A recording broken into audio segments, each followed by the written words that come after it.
High five.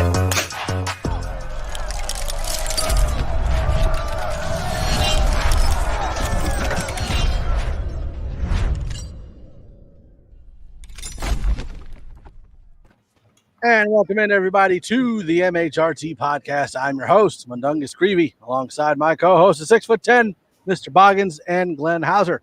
We're a fan-led Broncos-based podcast, filling you in on all things NFL news, but more importantly, Broncos news. We go live every Thursday at 7654. You know where to put them, on YouTube, Facebook, Twitter, and Twitch.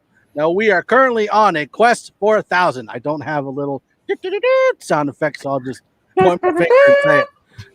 It's not butter. Thank you. Mm-hmm. Now, if you've ever wondered, with a small podcast like ours, how do you support the podcast? The best way to do that is to help us reach 1,000 subscribers. And the best way to do that is to subscribe, share, like, get our videos everywhere, show it to everybody in Broncos country so we can spread the word. Now, Glenn has said that once we hit 1,000 subscribers, he will do the very next podcast in the Barrelman Barrel, which is awesome. Barrelman Barrel. Nice. And I still think we should have Don do like a chicken suit or something. It should be something funny. I just don't know what yet, but chicken suit sounds good. I'll say thank you. I'll do that. Me. I feel like that's he'll say thank you, and that's it. Yeah, so make sure you slap that thumbs up button, subscribe, turn on notifications, and share so that you can know when we go live anytime we post amazing content on our page, and so that everybody else in Broncos country can know that we are here. So how's it going? Good. How's everybody today? Wonderful.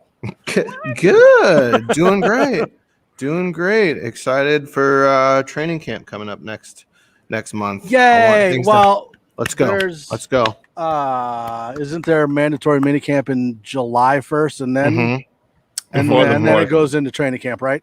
Yeah, but I want training camp to come so people can talk about how much Drew Lock's interceptions don't matter then also. Okay. Sorry. Nice segue. Love it. Oh, I'm so sorry. So this is the whole thing we're going to do. So, yeah. Especially because, like, some of you may have saw that I got in a fight on Twitter yesterday, and that's fine. Whatever. A fight? A fist fight? I got like maybe. I got you like just emoji. I got like fists. in 5 different fights on Twitter yesterday. Yeah. Happens. So what I kind of want to do is just go through the timeline from the end of the season until now on why we got Bridgewater, what that means for Locke, what OTAs and minicamp is going to accomplish as far as the quarterback competition. Are there things we need to look into, things we don't, what the difference is between the quarterbacks? Just kind of break it down as easy as we can and just go through it and get it out there and get it over with. Should we put it out there that we're not Lock haters, even though because we're all going to be branded as Lock haters. We're allowed as soon as we if we say that if Drew Lock parts his hair to the right and I say he should part it to the left, I'm a hater. Like, I'm a terrible person. You never part to the right. I should never right talk is wrong. about Drew Lock. Right ever. is wrong. Hashtag right is wrong. Right is wrong. Write it down. Oh, let's see what we got in here. But as far as are we going to talk about how it came with I'm just going to kind of start from breaking it down. So well, first things first, Dave Glassman, what's up? Johnny Baki, I am winning the beard competition, by the way, just so you know, just throwing that out there. EJ, we have, nope, that's me. Can't put that one up there. Travis Starbucks, ready for the show? We are too. We're always ready for the show. Excited. Mr. Mobad in the house. What's up? You better be watching your sister. What? He's babysitting. He's babysitting. Context, you know. Stop it. He's babysitting. Okay. Bob Skinner. Raul Flores. Cheers from San Diego. Oof. Nice. I mean, no issues with the weather, but you guys lost your football team. That kind of sucks. Yeah. Which is dumb because they get like 2 fans in the stadium in LA. Yeah, but he lives in San Diego. That's all that matters. I know. I'm just saying, like, if there's a consolation on anything, it's I guess that. Okay, so I kind of want to start out like from when the season ended. So when Peyton was hired, he said that he was going to bring in a quarterback for a competition. And so we had thoughts of, there's Fitzpatrick, there's Darnold, there's Alex Smith, there's who else? Who else are we looking at? Teddy Bridgewater. There was all kinds of quarterbacks that were potentially going to be coming to the Broncos, and so we found out Gardner Minshew. There you go, Gardner Minshew. That's who I was missing. Mhm. Oh, Nick Foles. Woo! But we found out. Oh, there was Joe Flacco too. We could have gone and got him. And Andy Dalton. QB1. But we found out that after they'd signed Bridgewater, that Peyton had been working on the trade for Bridgewater from like day one. Like that was the trade he started with Bridgewater. So looking at it from that point of view, do you believe that Teddy Bridgewater was the quarterback he wanted, and that is why we didn't go after like a Fitzpatrick or an Andy Dalton, or that's why he kind of limited himself on Stafford? I mean, granted, the guy went for 2 first-round picks, which is way too high. Mm-hmm. But, do you think that Bridgewater was the guy he was looking for, and that's why we weren't that aggressive? I personally think that it was kind of a kind of hedging his bets, kind of like a security blanket there. I think that he was trying to, put his name in the hat with not initially getting that contract, because that contract at first was not something that they would be. I don't think Peyton would be really willing to pull the trigger on, and so they waited it out. I think there are certain statuses of quarterbacks that he kind of was going for that would have put over Teddy Bridgewater. Like, we made an offer for Stafford to kind of test the waters, but we weren't about to give what they countered with. A lot of reports say that we were in the Deshaun Watson game, and maybe we still are. I don't know about us. Apparently Deshaun wants us. However, the caliber of quarterback, I think the tier is different. I think Teddy Bridgewater was like, well, worst comes to worst, we're still going to have Locke, and then we'll have Teddy be at least a competent backup or maybe starter. I mean, as an organization, you hope not. You hope that Teddy isn't going to push past Drew, because you hope Drew is the future. But it's just kind of like the safe bet, I think, because that's the only reason I think we really went for Teddy. I mean, better than Carson or Sam Darnold, which apparently we weren't in on either. So, Did they want insurance on QB with low cost? Go ahead, Glenn. Yep. I think a lot of this started with the fact that Jeff Driscoll was our second quarterback. Mm-hmm. And second coming of Elway right there. Yeah. Second coming of me. Flacco. So I think that was really the main impetus. Forget about some of the struggles last year, but I mean, let's look at Teddy. People seem down on him, but I feel like they're down on him just because they're secretly worried that he's going to beat their guy, and that is possible. But I mean, Peyton has a relationship with Bridgewater. Teddy did well in Minnesota until he got injured. Came back, led the Saints to a 5-1 start behind Drew Brees. Everyone says, well, the Saints let him go. Well, they had a massive contract for Brees, and he got a huge offer from Carolina. So it's and the fact that we're only paying him $4.5 million out of a contract that originally was supposed to be a $10 million for the year, and we're getting 7 of it paid. And it only cost us a 6th-round pick. And we pay a little bonus. So, I mean, it's all good. I mean, the guy is a reliable player, and he's a likable player, and he's a leader. So I don't see anything negative about him being part of this, or being the one that they selected. Yeah, I mean, let's just be honest, guys. When the rumors first started going around that, the Broncos were sniffing around about getting Teddy Bridgewater, even I was on that bandwagon where I was like, no, I don't want anything to do with Bridgewater, because I only didn't say that because I was looking at it with orange-colored glasses, because I'm a Drew Lock supporter. I just didn't feel that the Broncos should have spent a lot of money to go get a guy like Bridgewater, seeing as the contract he came in with from Carolina. But you got to give it up to George Payton for getting Carolina to shore up what is it, like 60 or 70% of his contract, and Denver's only paying the other half. So the Broncos got Teddy Bridgewater for cheap.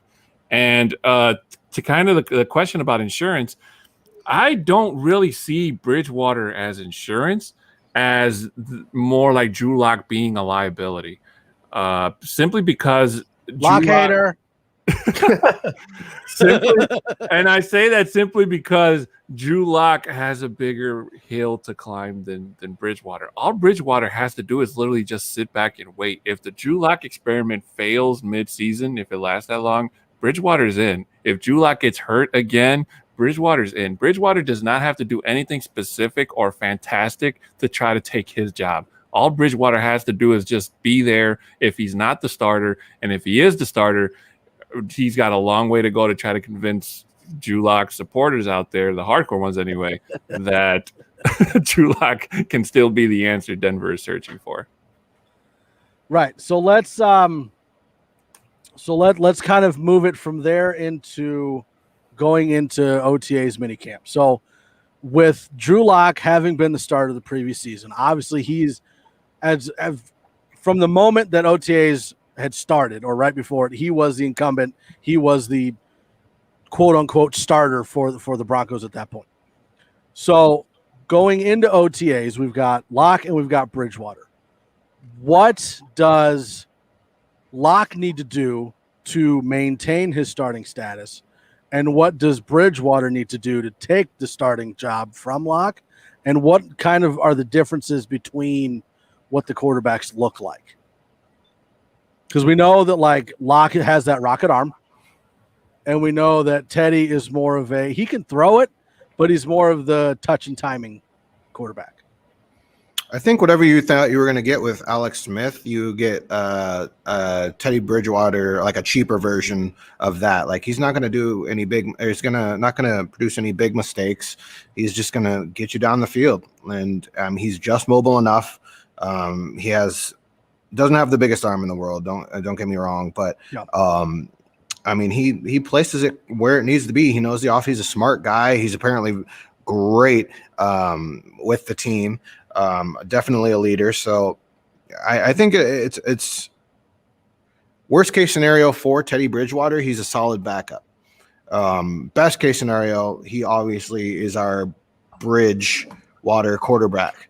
And then we have to start looking down the road towards who's gonna, be the future. I don't think it's going to be Teddy Bridgewater outside of the next couple of years, best case scenario for himself. But I think continuity is what you're going to get with Teddy Bridgewater, and this roster is built for continuity. This roster, you don't need to be the best quarterback in the league in order to make something work with it. So I think he'll at least produce. Well, let me ask all of you guys a question, and everybody in the comments, go ahead and answer the question as well. If there's anything that we've missed or you have an opinion on it, put it in there. We'll pull it up as well. Does having a rocket arm really matter all that much? Because Teddy Bridgewater doesn't have the rocket arm, but with the roster that we have, does it really matter if he's got a rocket for an arm? Every quarterback in the NFL can throw it 40, 50 yards. Do you need to have the arm where you chuck it 70, 80 yards? Well, for that, I think that if you have the arm, the accuracy has to be with it, and a comparison, and I'm pretty sure you guys don't want to hear this, but Mahomes, he has the accuracy with the arm. Most of the time when he flings the ball downfield, his targeted wide receiver is in the area at most, if not. Rarely do you see Mahomes overthrow a guy like Tyreek Hill.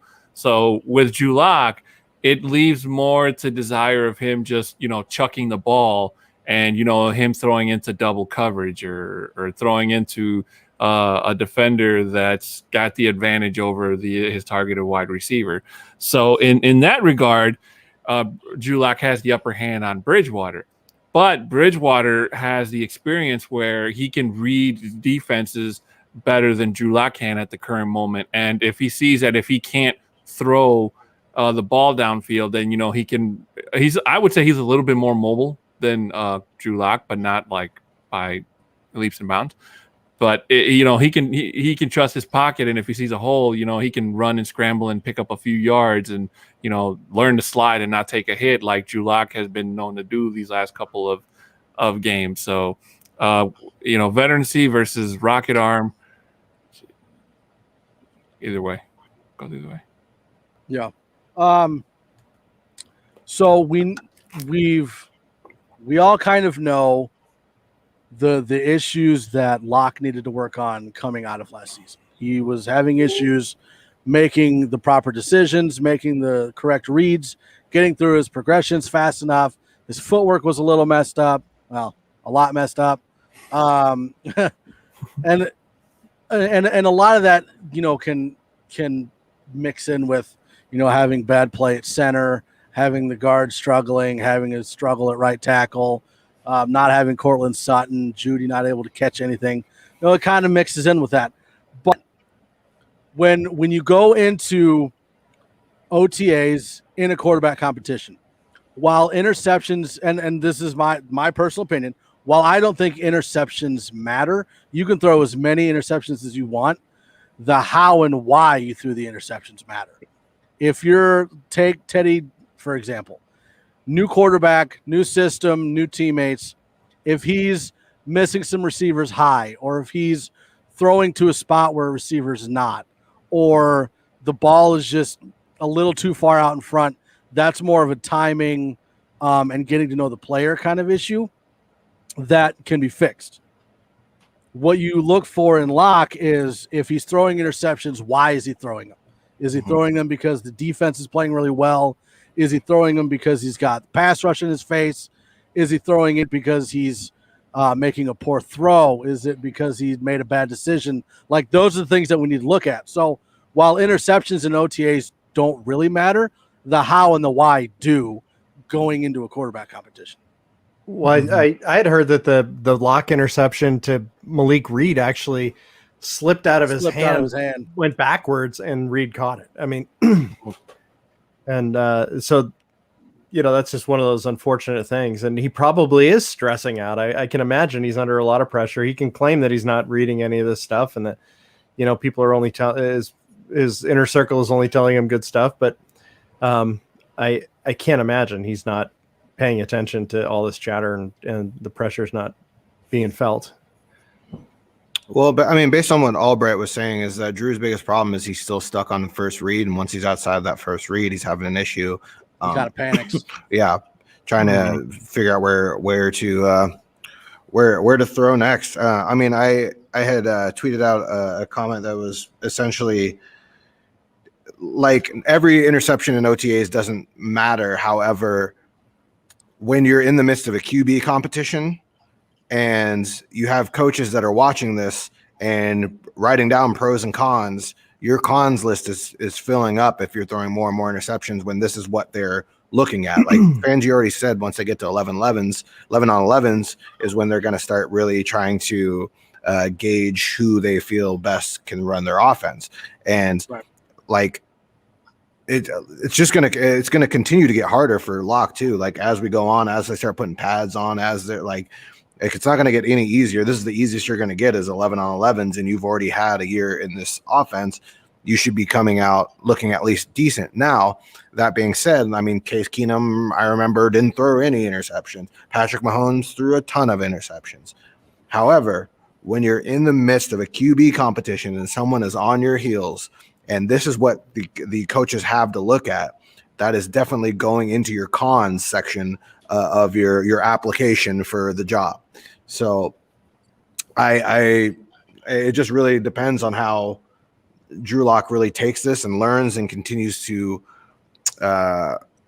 just grow from his own mistakes. Because I think Teddy's just chilling. Like, he's been there before. He's done just going there and doing his thing and just completing passes, and the coaches are going to look at that like, yeah, all right. I mean, that's all you really have to do. You don't have to overthink it. You don't have to rocket it into a tight window that you never needed to throw to. So, yeah. Well, that was one of the things that Albright had mentioned earlier. Was it looked like that almost interception that who's that? The new safety draft pick. Which one? Jamar Johnson? Jamar Johnson. Jamar Johnson, yes. I guess he almost had an interception, and what No, it he was. did. No, he actually did. Well, I knew that there was one that was it dropped? Maybe, but he definitely picked off. He picked off Teddy. No, this was the Lock one. Lock almost. Oh, Johnson almost got an intercept, but he dropped it. And he said that the problem was, and this kind of goes between the difference of the quarterbacks was, Lock just kind of zipped the ball in there and was trying to throw it as hard as he could. And what he needed was to throw over. He needed the touch and not the power. And that's one of the things that if Lock does win the competition and Teddy's there, that's something that Teddy can teach him is how to use the power, but also have the touch and the timing, as far as working on his throwing mechanics. Yeah. And that's, one of the reasons why you're seeing such good chemistry between Bridgewater and Judy is because Judy is a timing receiver. So like Bridgewater is a quarterback where he'll pick a spot and he knows that spot is open and he'll throw to that spot. He doesn't throw the open receiver. And Judy is one of those guys that uses his moves to get open and run to that spot. That's why they're having such a good mix together is because they work together very well. Yeah. Mm-hmm. You know what? I totally agree with you, Mike. And either way, I think that Bridgewater is going to have more of an advantage come preseason because I think he's going to see more preseason snaps than Drew Lock. So him going in there, he can easily take out second, third string teams like the Vikings and the Seahawks and who else are the Broncos playing? The Rams, second teams and third teams anyway. So Drew Lock has got to figure out a way to wow Pat Shurmur and the front office. So, even if Bridgewater does go in there and the Broncos win all 3 games, that it's a stamp seal of approval that, okay, Drew Lock's going to be our guy, but Bridgewater is going to be waiting at the helm. Yeah. Johnny really Go ahead. I was going to say, regardless of who wins the competition, the fact is we have a good backup. So if our starting quarterback does go down, the season is not doomed. We actually still stand a chance of winning some games. So I mean that's something that we can't get lost. That can't get lost on us all. That we're a better team now than we were 1 year ago, and and hopefully these guys can really push each other and. The best thing, and we've all said this multiple times, the best thing for this team would be if Locke is the guy. I mean, he's got 2 more years on a short money contract, and we wouldn't have to give up any sort of draft capital or other players in order to bring in an established quarterback. But I'm still pushing for Rodgers, by the way. Anyway. Yeah. Johnny Baki, a rocket arm is awesome, but no, it is not necessary and can even be a hindrance. I feel like he's yelling at me in all caps. And that's why I was saying with the Jamar Johnson almost interception, it can be because you need to have, as much as power is a good thing and a rocket arm is a good thing, you have to have that touch on it to be able to throw it where you need to instead of just trying to blow through people's bodies. Yeah, Bob did make a good point though. He said it didn't hurt Elway. Right. Well, and that's what I was going to say was Elway had a rocket arm, but he also had the timing and the touch, which is what Locke is missing. So I'm not saying that a rocket arm hurts you. A rocket arm is a good thing, as long as you're able to put the touch on the ball when you need to be able to fit the ball over someone or around someone, which is what Locke is missing right now. Well, I mean, it's coming from college where they run a lot of like cover 0 or cover 1 or whatnot, and a lot of like go routes. So they have these strong arms, and of course they look great in college, and they can rely so much on that big arm that they can just chuck it down the field on these future NFL receivers that they have and just bomb it down the field, touchdown, whatever. And then they get in the NFL and they actually have to process more. And it's great when you can put it all together like a Mahomes or a Rodgers and you have that huge arm that you could just fit in these crazy windows. But if you don't get the back end down, it's all for naught. Yeah.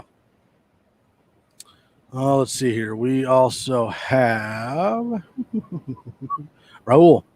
Forcing plays without thinking is one of his biggest problems. And I think, it looks like from everything that we're hearing and we're seeing from the reports from going around for people that were at practice, Locke's footwork has improved. His stance is better. His footwork is better. That's not the problem. He's going to be more accurate because of that. But as of now, that's not the problem that he's having. And that kind of goes into the next thing that Bob said. Locke either has had no coaching or he's not listening to coaching. And Albright had said that the coaching and the coach isn't really the problem. It looks like he's been overcoached, and that's not a coaching issue. That's so like the coach has gotten on Locke about something over and over and over and over and over again. And so what Locke has to do is take that criticism and mix it with his play. And what it looks like is he's taking that coaching and trying to change his style of play, which is where we're at now, where he's not sure what to do after his first read. He's checking it down all the time. He's just kind of chucking the ball up and hoping and praying that someone will come down with it. That's an overcoaching problem, and that's not really a lack of coaching or a coaching problem. That's the quarterback needs to mentally figure out how to combine the two. Yeah, I just blew you away with my brain, didn't I? Mm-hmm. Mm-hmm. Johnny Boggins, your bathroom really got an upgrade. It really did. I'm good with drywall. Hey, Pabby. Hi, you guys are awesome. You're awesome. Hi, Bobby. Hi, Bobby. EJ, Locke has way too many bad habits that makes him a bad quarterback. I wouldn't say that because the bad habits, the bad habits can be broken, which is why we kind of wanted to break everything down so we can see like what Bridgewater's doing that's wrong, and a lot of that is timing, scheme, playbook, and just getting used to the players. And then you have Locke, which is he's fixed the footwork, which is good. That'll help his accuracy, but he needs to figure out the touch on the ball, and he needs to try to be able to process faster. And I don't know if it's process faster or, we really haven't seen anything as far as trying to recognize blitzes, and because we're not there yet. But right now it looks like he's not really able to put the coaching and the natural play together, and he's trying too hard, which is what it looks like. So if he can go from OTAs, where he's struggling right now, and fix some things and look better in minicamp, and then fix those things going into training camp, I don't think there's any doubt that Locke has a very good shot at winning the quarterback competition if he can figure those issues out. Mm-hmm. But for right now, where as it stands, this is what he looks like. These are the issues that we have. Right. I just want to say, Johnny Baki, it is 18:32 p.m. I told him I remember. Stop it. No, but I totally agree with you, Mike. A lot of people think that there's a lot of things wrong with Drew Lock, but most of those people, like myself, are part of that bunch that was just hugely disappointed from the Drew Lock we were expecting to get, the Drew Lock that we saw at the end of 2019. So all I can say to those people is you guys just have to get ready, because so far we've heard the improvements. He's been being tutelage under Peyton Manning. He's starting to make certain changes on his reads and his footwork and whatnot. And then we go into OTAs and minicamp, right, or training or whatever. And, he threw a pick here, he threw a pick there. But, he's not the only quarterback in the league struggling, guys. You have to understand, guys like Jordan Love, he's struggling. Trevor Lawrence, first year in the NFL, he threw 2 pick sixes from what I read. So, going around the NFL, and this is only training. So with Drew Lock, you have to be patient, because we could be in store for seeing what we saw last season. And I don't think that if that happens, we're going to see it, last all season, where the Broncos end up in a really bad, in the basement in the division, and then with another high pick in the draft. But there's only so much that our defense can do in terms of bailing out whenever the offense makes a mistake. Yeah.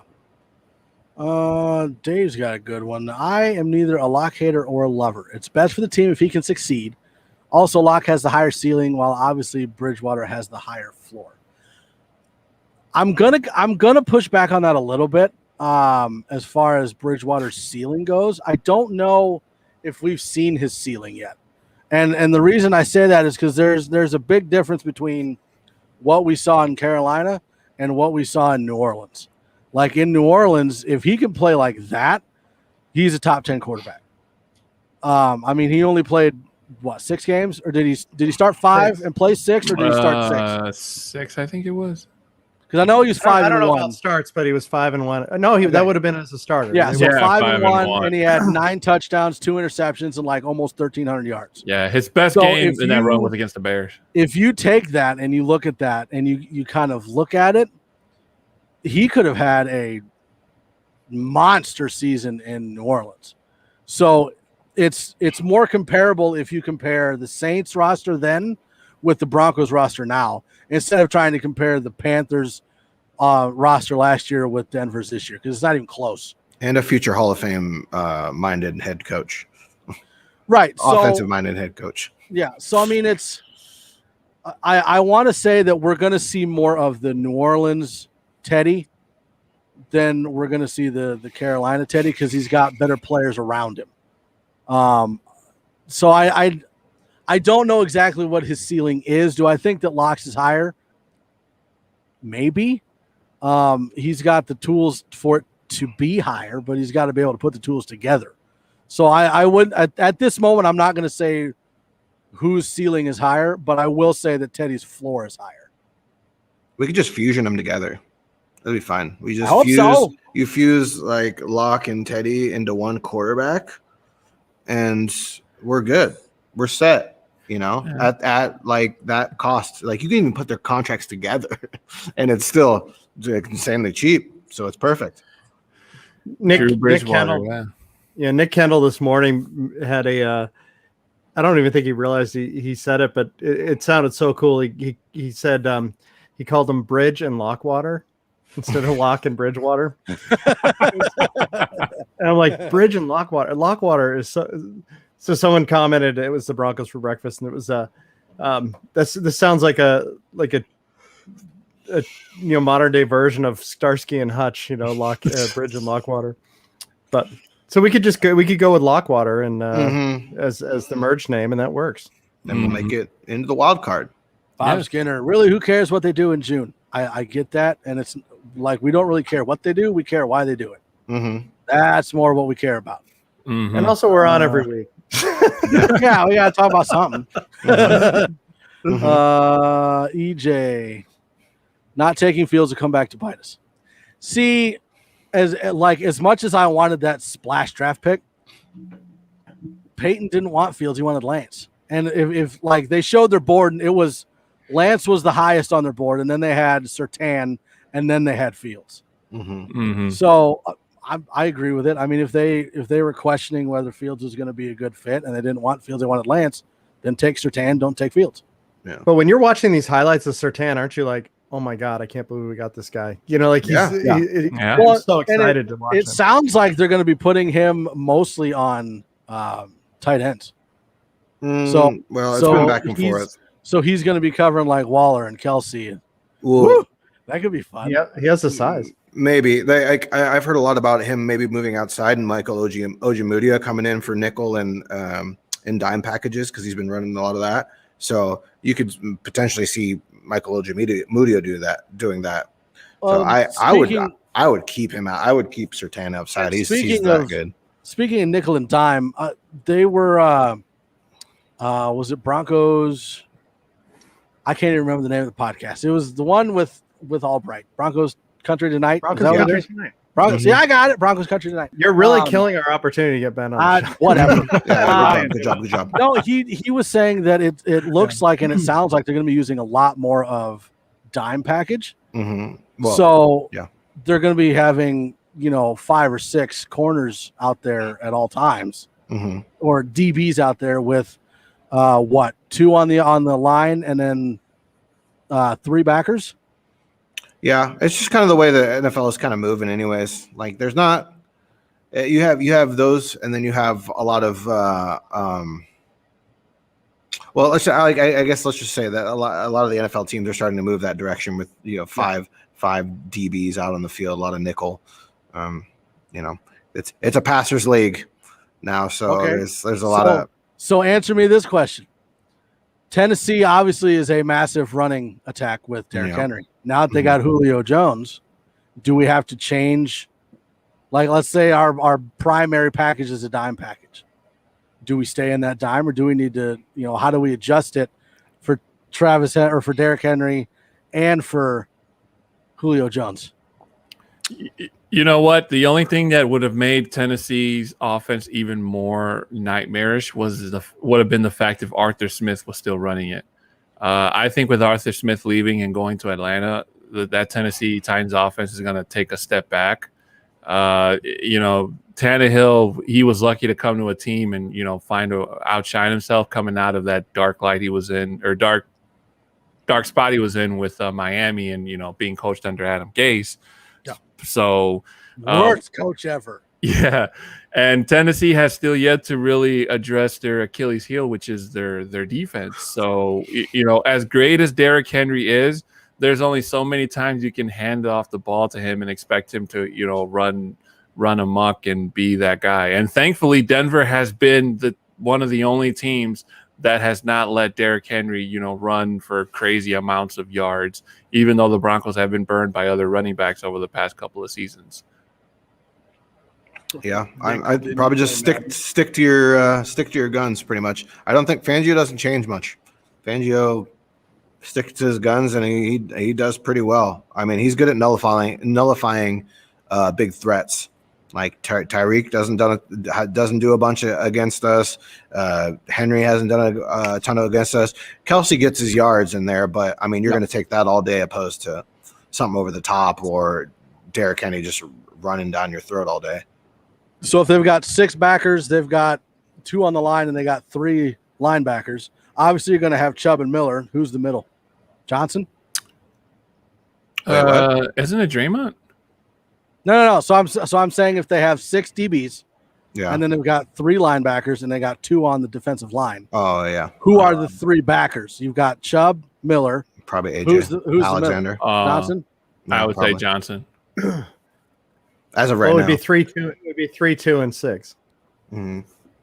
Then again, we'll see what Browning but you can can't do take Miller, and you can't take one of the Miller or Chubb off. You want to have both of them on, so you take one off the line and have 3 backers, right? You could, yeah, or move them up with just the middle and just the backer in the middle.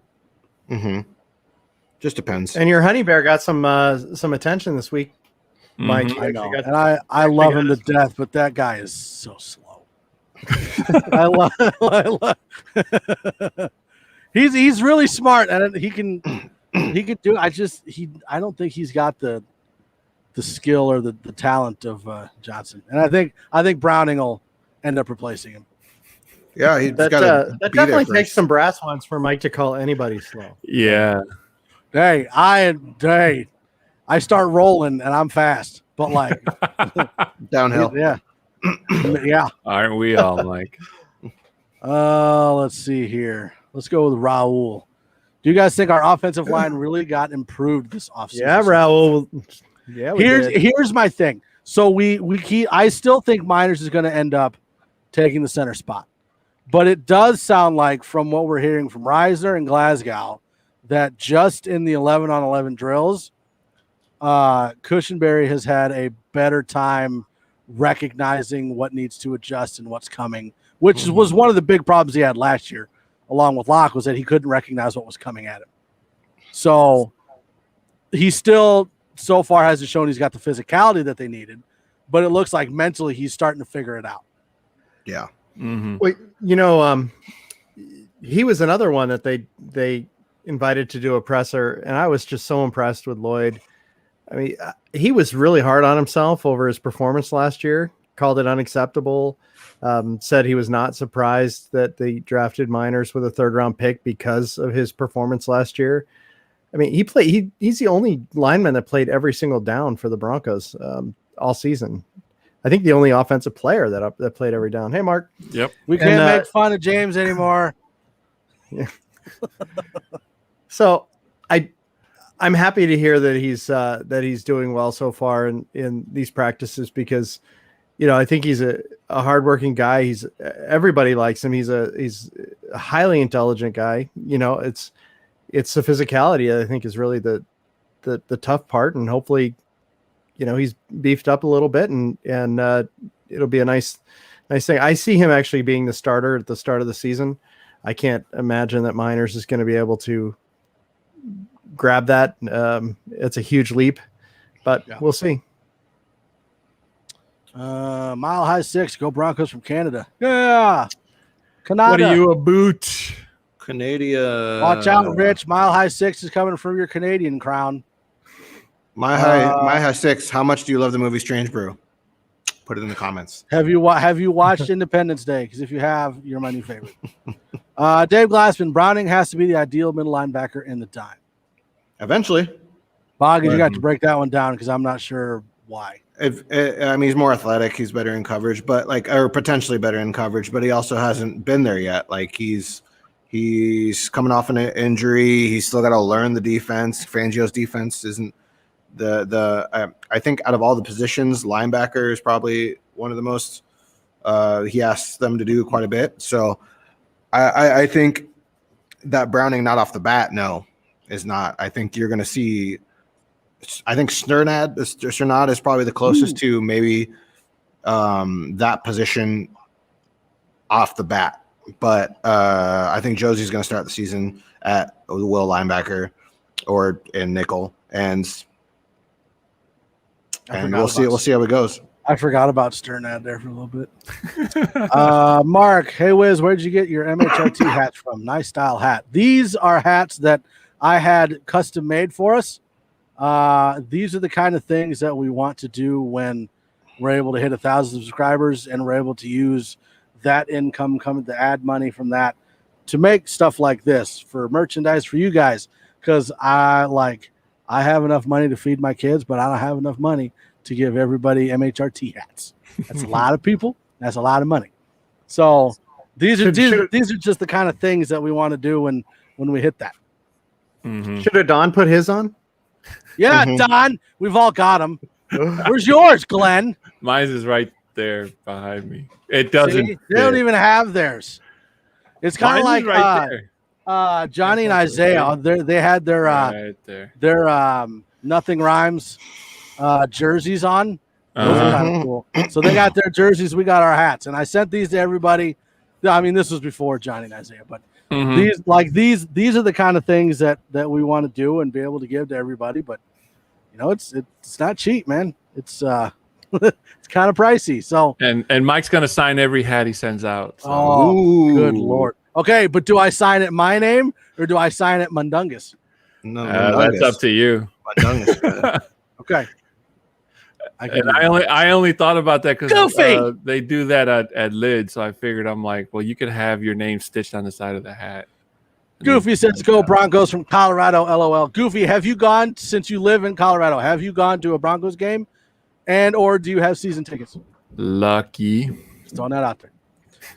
Mundungus all day. Okay. I got to make sure I remember how to spell it before I start signing. Now I got the song stuck in my head from Goofy the movie. Oh, is that the one where his son's on stage? Yeah. With the Prince singing guy? When I listen that one. each other's heart. So good. These are the kind of things we do on this podcast. Mm-hmm. Talk about a Goofy movie. Yeah. Let's see here. We got to go Broncos from the Bahamas too. I don't Kickstarter pre-order campaign. I haven't had big luck on Kickstarters. We'll see. We'll get to that 1,000, then we'll talk about it. Yeah, Bahamas. Go Broncos from the Bahamas. Awesome. I'm gonna come visit. What's that sounds BS? great. from the Bahamas. Is that like bullspit? I don't What's know. that BS on there? The what? What are you talking about? The flag. Bahama State. Oh, that does not show as a flag on mine. That shows as BS. It says BS on my screen too. Oh, I have So a I flag. thought it was like bull spit. It was like, well, okay. Nope. Okay, so let's kind of go from there into another quarterback, and we're talking about I usually go to 3 games a year. Jealous. Lucky, man. I do Has not there- want to sit behind Goofy at the game. The I mean, last time I the went to a ears, the Broncos giant game, head. the last time I went to a Broncos game, it was at when it was in Vesco and it just been built. Is there a big difference between when it was in Vesco and what it is in Power now? I don't know. I've never been to Invesco. And I mean, they haven't updated it, have they? No, not since that. Not that time period, but before it was Jealous. Sports Authority. There was more stuff before. Yeah, so does Glenn. Glenn's also Bob, season that ticket counts holder. all day because she's your daughter. You can just tell her to give you a ticket. So that counts all day. I gave you life. You give me Ravens. I helped create you. Give me a ticket. It's a fair deal. So let's kind of go from the quarterbacks we were talking about to probably the greatest of all time, Peyton Manning. He obviously is going to be in the Hall of Fame. He just got put into the Ring of Fame as well, but he's not in yet because he's got to get his bust and accept the speech and all. Okay. But he's in the class of the Hall of Fame class. Mhm. But he just got announced as he's going into the Ring of Fame. Mhm. My question is, when they showed it, it was 18 with Chapuka and then a little bitty Manning down below. Yeah, Are they going to give him his own placard or probably not. Probably. Because like as much as I love Chapuka, like Manning's has got to be bigger. Like Manning's got to have at least the same size. First Broncos quarterback that won a Super Bowl with us. They're both pretty iconic. So I mean I don't know. That's a pretty big toss up. He did make a joke about it though when they had I don't remember which video it was.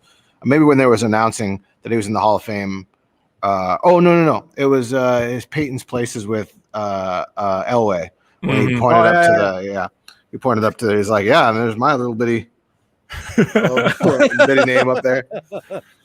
Yeah, he's like you've got to think Manning's going to get a normal size. He does have a statue in his Okay, honor outside Lucas Stadium. So Mhm. Those are expensive to make. We need to steal it and bring it to Empower. Mhm. and change the Colts logo to Broncos. Yeah. No, just paint it. Just just paint it. Has Rub it he in their face. Has he even been inducted into the Ring of Fame over there yet? Yes, he Or, was. I don't Yeah. think so. He was. Oh, he was. I think yeah. He was. I think Did he even show up? Did he show up for it? Of course he did. He's got He a lives in- children's hospital. he lives in Denver. because they had what McAfee come out when he was there. No. Oh, okay. Oh yeah, he was the kicker. Forgot. Naval, what are your honest takes on Teddy versus Drew? Who do you think will win and who do you want to win? Okay, so if Locke can fix the issues that he's currently showing and that he showed last season, I think that Drew wins. If he doesn't, I think Teddy wins. Who do you want to win? That's Yeah. who do I want to win? Honestly, Bridgewater. Wow. I'm a I hater. wouldn't go that far. I want Locke to win. It Yeah. intrigues me because of his year with the Saints. That it intrigues me. I don't know how high it can go because of that. If the Saints year didn't exist and it was just the Vikings and the Panthers, Bridgewater all day or Locke all day. But seeing what we saw with him with the Saints and the roster they had, it intrigues me a little bit. And so I'm kind of leaning towards Bridgewater. Yeah, I'm gonna have to say Drew Lock only for the simple fact that I want to get that question answered and out of my head in terms of, is he the guy? If you start Bridgewater, I'm not saying that I wouldn't be against it. I'd be totally for it because I always support whoever they say is going to be the starter. But I think everybody in Broncos country wants to know if Drew Lock is the guy. Is he the man that John Elway envisioned when he selected him in the draft? Is he the guy that we saw at the end of the 2018 season? Or is he the guy that, despite saying he's learning from his mistakes from 2019 or 2020, that it just didn't happen? So I think if that question gets answered and Drew Lock isn't the guy, then people can hate on Drew Lock all they want. It really won't matter because he probably won't be with the team after the 2020 season, and they can move on with a bridge quarter. Not the pun there, but a bridge quarterback in Teddy, and then they can either look to 2021 free agent or 2022 free agency, or I don't know what the draft is going to look like for quarterback prospects. Does Boggins? Hold on. I was going to say I thought he was muted. Oh. No. I want Locke. I mean, in the perfect world, Locke exceeds expectations, and OTAs was all BS, and he's good to go. I mean, I do think Locke, based on tools, has a higher ceiling than Teddy. Teddy's very efficient, and I think he'll drive the boat just fine. But I think Locke could potentially take us to that next level if it all clicks for him. And who knows when that's going to be. But we don't. Our roster is stacked right now. It's like the best roster we've had. I've said before, our defense is closer to that 2015 roster, and our offense is closer to that 2013 roster outside of quarterback. So if we have a quarterback that could at least run the ship, I'm going to take it. But I mean, I would love to see Locke really take that next step. That's my hope, but we'll see. Would you say that Pat Shurmur, if just a follow-up question for you, Boggins, would you say that Pat Shurmur, if that was the case for the offense of being in close to the 2013 offense, would you say that Pat Shurmur would be also an upgrade to that Adam Gase offense that he ran that year? No, I mean, I think you're looking at Peyton Manning's offense. Anything is an upgrade on Gase. Yeah, I think Porcupine is an upgrade on Gase. Yeah, I would equate them pretty equalmente, pretty equal. I mean, it was mainly Peyton in that offense, straight up. So right. But my question, the reason I asked that is because if the offense does reach that caliber, it could be something that could save Pat Shurmur's job in the future, where he could tell, he could show to Peyton, like, hey, look what I did with the offense. But at the same time, like when Peyton was here, it was Peyton's offense. It doesn't matter who the offensive coordinator was. Yeah. And that that kind of goes into what Bob was saying. We had great coaching with the Saints. I get that. Last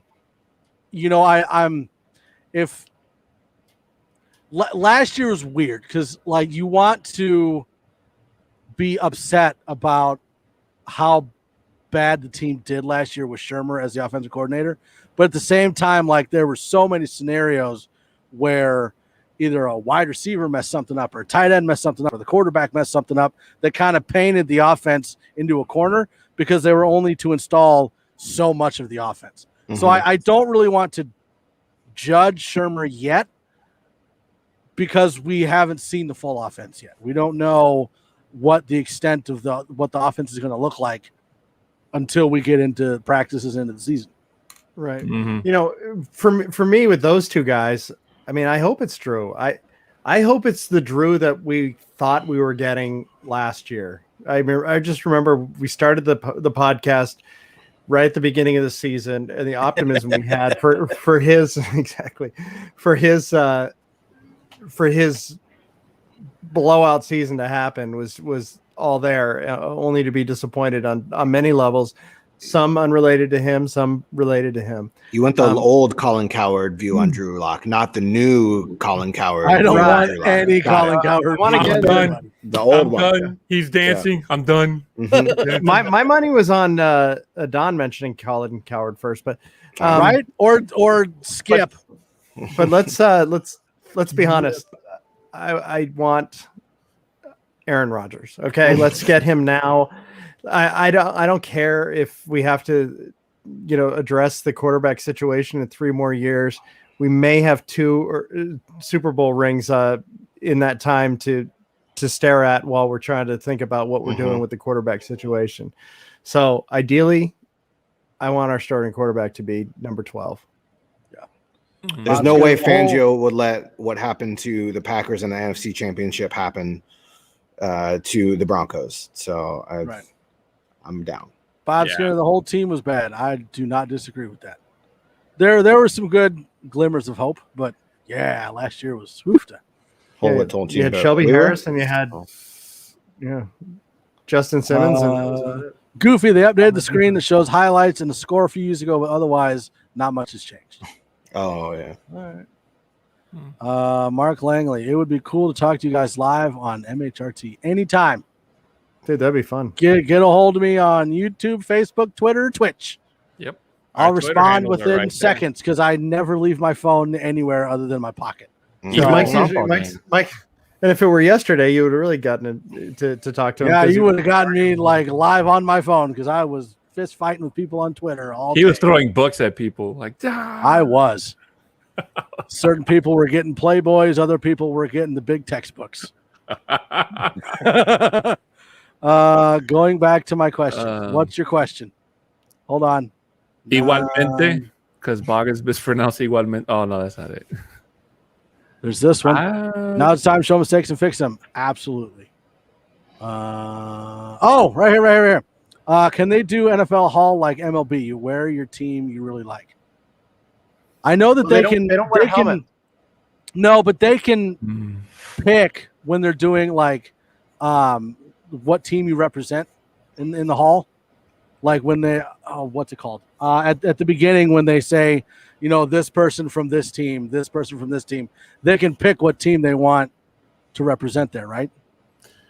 You mean to announce them or? No, so like, isn't it where like when they start recognizing what team has how many players in the Hall of Fame? Like you can choose which team you're representing in the Hall of Fame, right?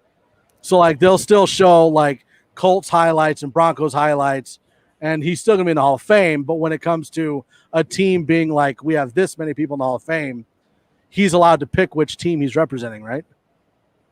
I think so. Sure. I'm not quite because sure. it doesn't count for both, does it? He couldn't even answer when they were asking him what colors he was going to wear to the induction I feel like ceremony. it shouldn't be. I feel like that shouldn't be that big of a deal to just like tack both on there. Like one more for the Broncos, one more for the Colts, whatever. Yeah, I mean both of his Super Bowl rings have different emblems on it, so we just got them there quicker. It's not a big deal. Yeah, they're both still shiny. You were pretty funny, Bob. Were you watching that whole Twitter thing? Oh, Bob, don't feed his ego, Bob. Don't feed his ego. It wasn't my ego. Like people were taking the topic and spinning it and going somewhere else with it, and it's like it doesn't sound like what's going on in the world today. Welcome to the internet, Mike. Because it got to the point where like we were talking about 7 different things, and I'm like, this was the main point of what I said. Like, why are we over here? Roger. Where? What?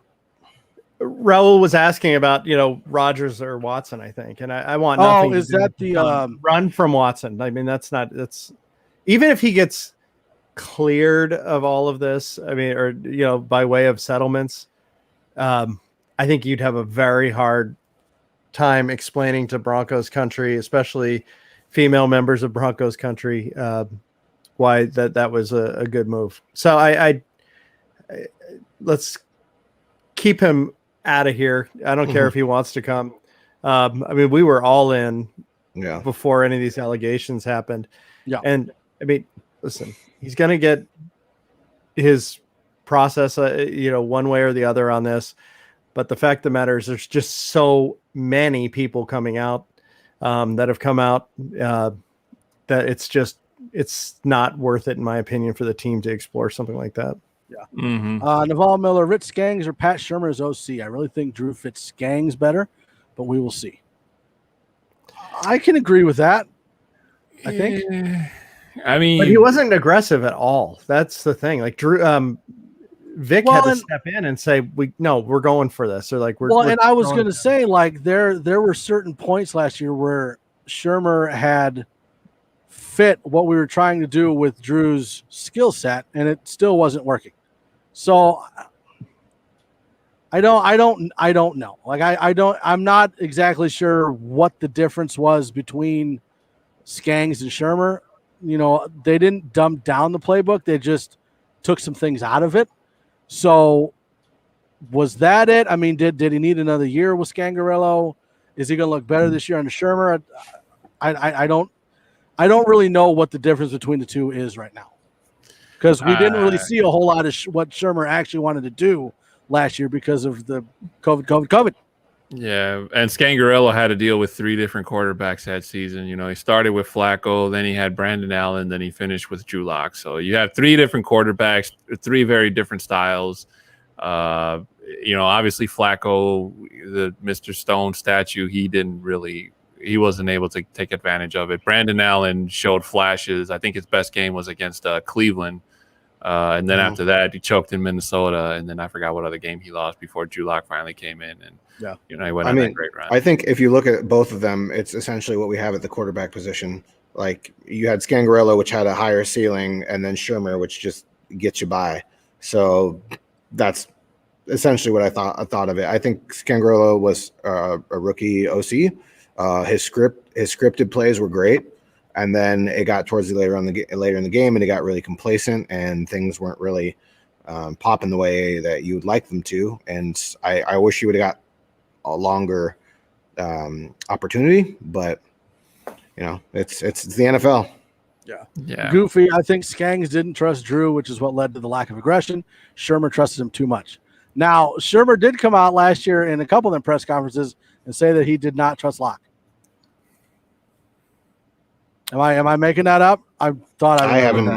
I don't remember reading that. I thought that they had come out saying that Shermer did not trust Locke, which is that'd be pretty ballsy to say in a press conference. I'm just saying. Maybe not in a press conference. Maybe not in a press conference, but I thought that there was a point in time where it was fairly well known that Shermer did not trust Locke. Oh, maybe. I remember there was some type of report about what Shermer said, but it wasn't ever confirmed or anything. It was just like hearsay. He said that Shermer's trust in Locke had been shaken. Who said that? I don't know. He. Mr. Bach. You know, he. Johnny, thank you for attributing it to me. Sources say. Sources say. Baki's got those contacts, man. Let me tell you. Well, yes. Oh, yeah. Because his name rhymes with Taki. Goofy, go Avs, go. Johnny Baki, go Nuggets as well. Is the series tied now? No. For what? No, Nuggets are down. Nuggets? No, Nuggets are getting whooped. 2-0. Oh, the Avs were 2-2, right?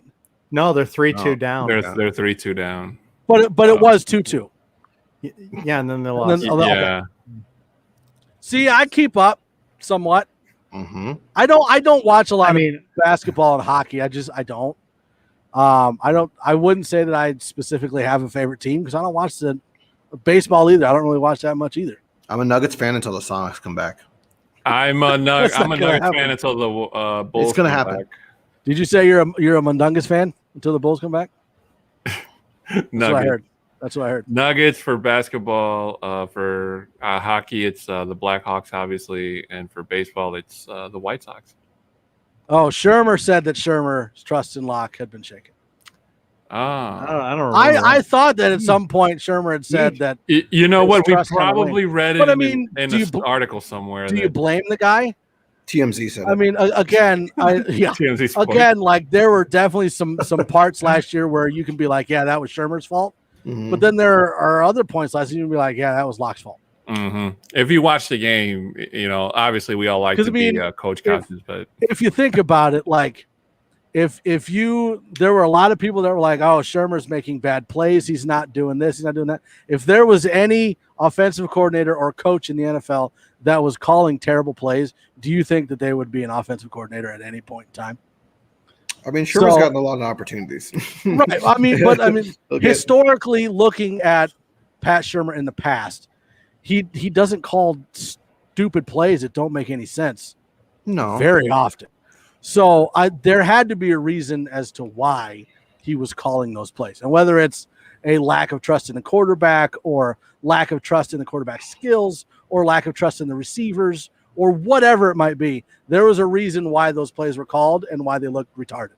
Because he's had a super young core the last 4 years between Denver and Giants. Mm-hmm. Raul, if season doesn't go good, is head coach losing his job? I don't see that. I think it depends on how well the defense plays. If the defense is top 5, no. If it's an offensive struggle, it'll be the quarterback and the offensive coordinator that loses their job. Yeah, unless the team literally only wins 2 games and, the defense, not barring injuries, knock on wood, on the defense we have on paper, literally, just does not do good. That's the only way Vic Fangio loses his job. Or if Vic Fangio continues to do some of those boneheaded clock management plays, or if he does let's anything call a timeout before before the Raiders can run their 2-point conversion. Yeah, he would really have to do a lot of dumb things to push George Payton over the edge to say, hey, you know what? You're a great defensive-minded coach, but unfortunately because of the plays you called or whatever that cost the team games and put them in a really bad spot, we're going to have to let you go. But it would take a lot for that to happen. You think Jerry Jeudy will take over court or overtake court as number 1 wide receiver? If they trade him. I can't see that either. Maybe. I mean, I think that depends on the quarterback, though, doesn't it? Any quarterback can toss it up. Mm-hmm.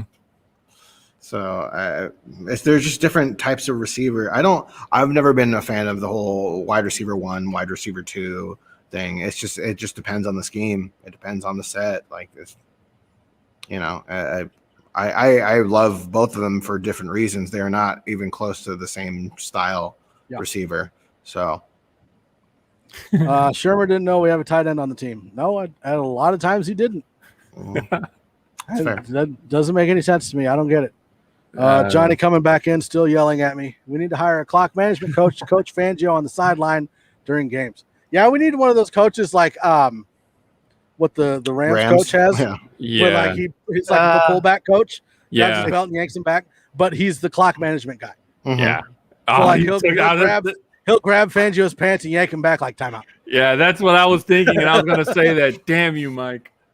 The pullback coach, last I heard, was in a heap of legal trouble, so he's not going to be. Well, I'm not saying specifically that coach. I'm just saying that type of coach. He would be a timeout coach. He'd just be like, call timeout.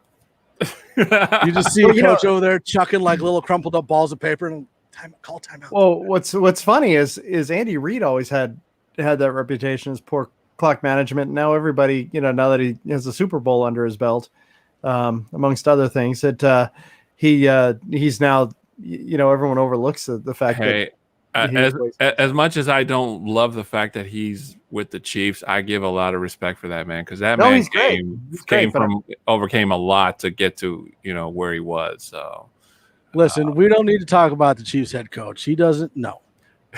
No. I was talking about him as a person, not as the head coach. No, stop it.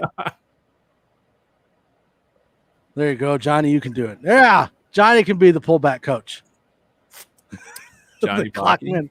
Yeah, he can be the pullback clock management coach. Oh man. He probably wouldn't stop. Fangio needs to be a head coach and let his DC call the plays on defense. Then he can run the team and not make timeout mistakes.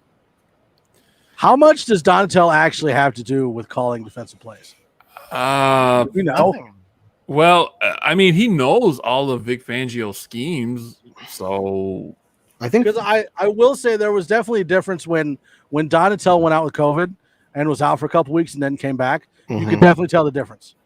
But is Donatel calling plays, or what does he actually do? I think it's a little of both. I mean, I wouldn't be surprised if Fangio calls a lot. I mean, he's been very clear in how not involved he is with the offense. So I would say it's probable that Fangio is primarily just sticking to defense and trying to clock manage, doing the head coach job as well. But that's why you got Shermer in there, so Shermer he wouldn't have to worry about that. Right. Shermer just do. And I was going to say, ideally, you don't want your head coach to be in charge of just one and not the other. Ideally, you don't want him in charge. you don't want him running either. You want him to be like, this is where I think we should go. Go do it. And Whatever. Yeah, but with Vic, the offensive coordinator goes and does it. Yeah. If you're winning I'm games, having my I don't Dr. Evil moment with the bald head Yeah, you and are. the cat on my. Have you seen any standout free agent rookies that we should keep an eye on? Even look like Dr. What? He does. 1 million. Any like free agent rookies or any like? Are we talking rookies? Are we talking free agents? Or are we talking like undrafted players? Because I mean, if we're talking just like standouts, I'd say Johnson would be one. It looks like he's definitely overtaking Stearns and has the possibility of replacing Jackson at safety. Maybe not this season, but next year. Who called that? Nobody. Nope. How dare you? How dare you? Undrafted rookies. Mintz is apparently looking decent, I think. Austin Mintz, I think. Oh, I thought you were I talking have about no Minshew. idea. Andre Mintz, actually. Andre, thank you. Andre Check out Mintz. the mirror on From Glenn's Vanderbilt. dome. Why would you pull that comment? Yeah. Why would I not? That's the I better saw it. I was question. like, yeah, that'll be a thing. All right, so Boggins is going to have to head out. So am I. So we're going to have to go ahead and call it. We want to thank everybody for joining us on the podcast. That's going to about do it. So, again, we're on that quest for 1,000. If you like the hat that we have, these are the kind of things that we want to do when we hit that 1,000 subscribers. So please share, subscribe, click the thumbs up, hit the notification bell, all of that, so we can make sure that anytime we go live, anytime we post anything on our pages, and so that other Broncos fans out there in Broncos country know exactly where we are and what we're doing. Make sure you're also tuning in on Sundays at 6, 5, 4, 3, you know where to put them, for the Nothing Rhymes with Orange and Blue podcast with Johnny and Isaiah, and on Tuesdays at 7, 6, 5, 4 for Broncos Talk with a 6'10" and Rich. With that, we're going to go ahead and head out. We love you all. Have a great weekend. Mile High salute. Thank you so Adios. much. Oh, whoa. I was getting there and you ruined it. You didn't even let me say it. Glenn said it. You said Mile High salute. No, it's Mile High 5. Oh. And then I said Mile High salute. Johnny, we're going to have to yell at him later. Yeah, I'm just going to do it without you there. Mile High 5. No, I'm.